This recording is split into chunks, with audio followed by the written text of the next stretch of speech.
Sebenarnya presiden nggak usah ngomong begitu juga, kita udah paham, dia tahu isi kita semua. Cuman presiden ini senang kalau menghibur kita supaya kita lebih hati-hati, seakan-akan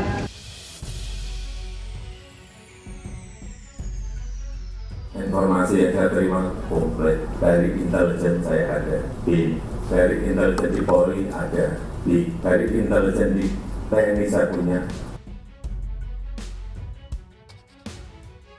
Ancaman nyata Jokowi untuk semua partai politik. Angka, data, survei, semuanya ada, saya pegang semua, dan itu hanya miliknya presiden. Ada kalanya dalam sejarah suatu negara di mana sosok seorang pemimpin muncul sebagai harapan besar bagi rakyatnya. Inilah yang terjadi ketika Joko Widodo atau yang lebih akrab disapa Jokowi memasuki panggung politik Indonesia. Dilahirkan di Surakarta pada 21 Juni 1961, Jokowi telah menjadi salah satu pemimpin terkemuka Indonesia. Dengan jejak kepemimpinan yang memukau sejak pertama kali dia menjabat, karir politiknya dimulai ketika ia menjadi wali kota Solo pada tahun 2005, yang kemudian diikuti oleh jabatan sebagai Gubernur DKI Jakarta dari tahun 2012 hingga 2014. Sebelum akhirnya duduk di kursi kepresidenan, dalam perjalanan karirnya ini Jokowi dikenal dengan sederhana, kerendahan hati dan kesederhanaan yang memenangkan hati banyak warga. Salah satu ciri khas paling mencolok dari era Jokowi adalah transformasi politik yang mengubah lanskap politik Indonesia. Ia menjadi presiden pertama yang bukan berasal dari latar belakang militer atau elit politik yang berkuasa. Ini adalah tonggak bersejarah menandai perubahan besar dalam dinamika politik Indonesia. Pernyataan terbaru Jokowi tentang data intelijen telah memicu perdebatan yang sengit. Dalam pernyataannya, Jokowi mengungkapkan bahwa ia memiliki pemahaman yang mendalam tentang kondisi internal partai politik parpol dan arah pergerakan mereka. Ini adalah pengakuan yang mengejutkan mengingat informasi intelijen biasanya merupakan hal yang sangat rahasia.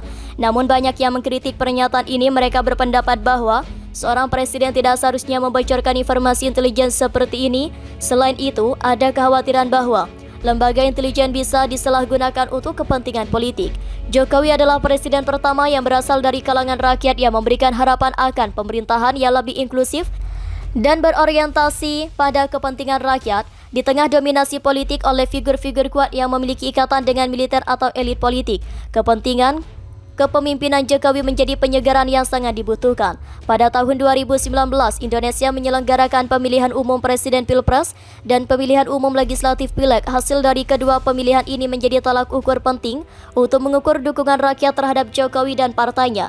Partai Demokrasi Indonesia Perjuangan (PDIP) pada Pileg PDIP berhasil meraih suara terbanyak, memenangkan 19,33% suara nasional dan mengamankan 128 kursi di Dewan Perwakilan Rakyat (DPR). Ini adalah prestasi yang luar biasa, menunjukkan bahwa Jokowi dan PDIP memiliki dukungan yang kuat di antara rakyat.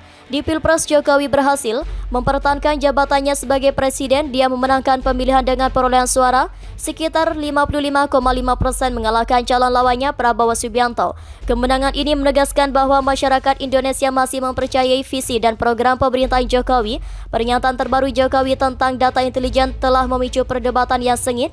Dalam pernyataannya, Jokowi mengungkap bahwa ia memiliki pemahaman yang mendalam tentang kondisi internal partai politik parpol dan arah pergerakan mereka. Ini adalah pengakuan yang mengejutkan, mengingat informasi intelijen biasanya merupakan hal yang sangat rahasia. Namun banyak yang mengkritik pernyataan ini. Mereka berpendapat bahwa seorang presiden tidak seharusnya membocorkan informasi intelijen seperti ini. Selain itu, ada kekhawatiran bahwa lembaga intelijen bisa disalahgunakan untuk kepentingan politik. Pernyataan Jokowi tentang suksesi kepemimpinan pada tahun 2024 memunculkan pertanyaan penting. Indonesia memiliki potensi besar untuk menjadi negara maju, tetapi untuk mencapai tujuan ini, kontinuitas dalam pembangunan dan stabilitas politik sangat penting.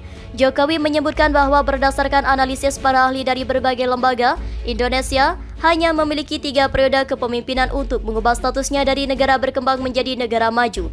Pernyataan ini mencerminkan urgensi suksesi kepemimpinan yang stabil dan berkelanjutan. Pernyataan Jokowi tentang data intelijen dan suksesi kepemimpinan memiliki makna politik yang mendalam. Pertama, ini adalah upaya untuk memastikan kelanjutan program pembangunan yang telah dimulainya. Dia ingin pesan ini disampaikan agar presiden berikutnya melanjutkan agenda nasional. Kedua, Pernyataan ini adalah peringatan bagi para elit politik untuk tidak mencoba mengganggu stabilitas politik yang tengah berlangsung. Jokowi ingin menjaga momentum pembangunan yang telah dicapai. Terakhir ini mencerminkan harapan Jokowi agar presiden berikutnya mampu mengakomodasi berbagai kepentingan politik dan memastikan berlanjutnya proyek strategis yang telah dimulai olehnya. Pernyataan Presiden Jokowi tentang data intelijen, transformasi politik, dan suksesi kepemimpinan mencerminkan dinamika politik yang terus berkembang di Indonesia.